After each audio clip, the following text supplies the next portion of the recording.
Assalamualaikum warahmatullahi wabarakatuh. Perkenalkan, nama saya Yasmin dari Prodi Kesejahteraan Sosial. Pada video kali ini saya akan membahas materi teori komunikasi lintas budaya dan agama. Untuk penjelasan lebih lanjut, berikut videonya. Komunikasi lintas budaya dan agama merupakan bidang kajian yang semakin penting di era globalisasi saat ini. Meningkatnya interaksi dan mobilitas manusia antar negara dan budaya, serta pertukaran informasi yang pesat melalui media massa dan internet telah memicu berbagai fenomena komunikasi yang kompleks dan menarik untuk dikaji. Beberapa faktor utama yang melatar belakangi munculnya teori komunikasi lintas budaya dan agama antara lain: yang pertama, kemajuan budaya dan agama di dunia. Dunia dihuni oleh masyarakat yang beragam dengan budaya dan agama yang berbeda-beda. Perbedaan ini dapat mempengaruhi cara mereka berkomunikasi, memahami makna dan berperilaku. Hal ini dapat menimbulkan kesalahpahaman dan miskomunikasi jika tidak dikelola dengan baik. Kedua, globalisasi dan interaksi antar budaya. Globalisasi telah meningkatkan interaksi dan mobilitas manusia antar negara dan budaya. Hal ini membuka peluang bagi pertukaran informasi dan ide, tetapi juga dapat menimbulkan gesekan dan konflik antar budaya. Ketiga, perkembangan media massa dan internet. Perkembangan media massa dan internet telah mempermudah pertukaran informasi dan komunikasi antar budaya. Hal ini memungkinkan orang untuk terhubung dengan orang lain dari berbagai negara dan budaya dengan mudah. Yang keempat, kebutuhan akan pemahaman lintas budaya dan agama. Meningkatnya interaksi antar budaya dan agama memicu kebutuhan akan pemahaman yang lebih baik tentang budaya dan agama orang lain. Hal ini penting untuk membangun komunikasi yang efektif dan menghindari miskomunikasi. Dan yang terakhir, upaya membangun perdamaian dan toleransi. Komunikasi lintas budaya yang agama dapat menjadi alat yang penting untuk membangun perdamaian dan toleransi antar kelompok masyarakat yang berbeda.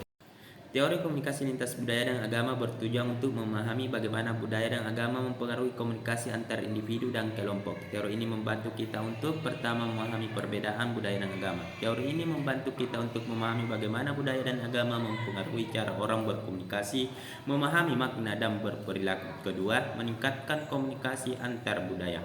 Teori ini membantu kita untuk mengembangkan strategi komunikasi yang efektif dalam konteks antar budaya. Dan yang ketiga, mengelola konflik antar budaya. Teori ini membantu kita untuk memahami akar konflik antar budaya dan mengembangkan strategi untuk mengatasinya.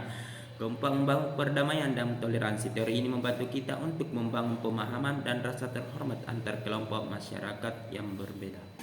Selanjutnya perlu juga kita ketahui beberapa hal yang perlu diperhatikan untuk mencapai kerukunan umat lintas budaya maupun lintas agama, yaitu perlunya memahami simbol-simbol yang disampaikan orang lain dalam berinteraksi, meningkatkan kemampuan beradaptasi di lingkungan baru dan berbeda budaya atau lainnya, serta peningkatan sikap toleransi, saling menghormati serta saling menghargai meskipun berbeda agama atau kebudayaan lainnya. Berikut teori-teori yang bisa digunakan antar kerukunan tersebut. Pertama, teori simbolik. Dalam konsep interaksi simbolik ini bahwasanya komunikasi terbentuk dari pola pikir, konsep diri dalam kelompok sosial itu sendiri. Makna dari interaksi simbolik sendiri berupa bahasa verbal dan nonverbal sebagai bentuk antisipasi terhadap reaksi orang lain. Karena menurut memanusiakan manusia adalah kegiatan yang paling manusia, seperti melakukan interaksi antar manusia lain dengan bercakap atau dikenal dengan komunikasi. Kedua, teori adaptasi interaksi.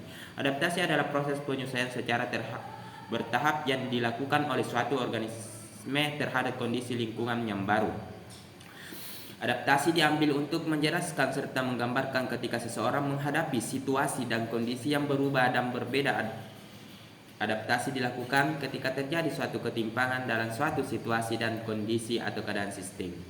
Ketimpangan terjadi akibat interaksi manusia dengan lingkungan, ketuntunan lingkungan yang berlebih atau kebutuhan yang tidak sesuai dengan situasi lingkungan. Adaptasi merupakan suatu proses respons atau tanggapan atau kehadiran stimulus secara berkelanjutan. Dan terakhir, teori dimensi religius. Religiusitas merupakan bagian dari segi agama yang hadir dalam pikiran sehingga dapat diuji melalui introspeksi atau dapat dikatakan sebagai kesadaran beragama seperti aspek mental dan aspek agama. Religius juga suatu kesatuan unsur yang kompensatif yang menjadikan seseorang disebut sebagai orang yang beragama atau being religius. Bukannya hanya sekadar mengaku beragama atau having religius, tetapi mengetahui pengetahuan agama yang lebih dalam, pengalaman agama, perilaku yang baik sesuai ajaran agama, dan sikap sosial keagamaan. Religiusitas ini diwujudkan dalam berbagai sisi kehidupan berupa aktivitas yang bisa dilihat oleh mata dan aktivitas yang tidak bisa dilihat seperti yang terjadi dalam hati. Untuk mengetahui tinggi rendahnya derajat religiusitas seseorang bisa dilihat melalui ekspresi keagamaan yang ketika kemampuan seseorang untuk mengenali atau memahami nilai agama yang terletak pada nilai luhur dan menjadikan nilai-nilai tersebut sebagai acuan dalam bersikap dan berperilaku sehingga menjadi ciri kematangan beragama seseorang. Mungkin cukup sekian dari penjelasan saya, lebih kurangnya mohon dimaafkan. Wabillahi taufiq wal hidayah. Wassalamualaikum warahmatullahi wabarakatuh.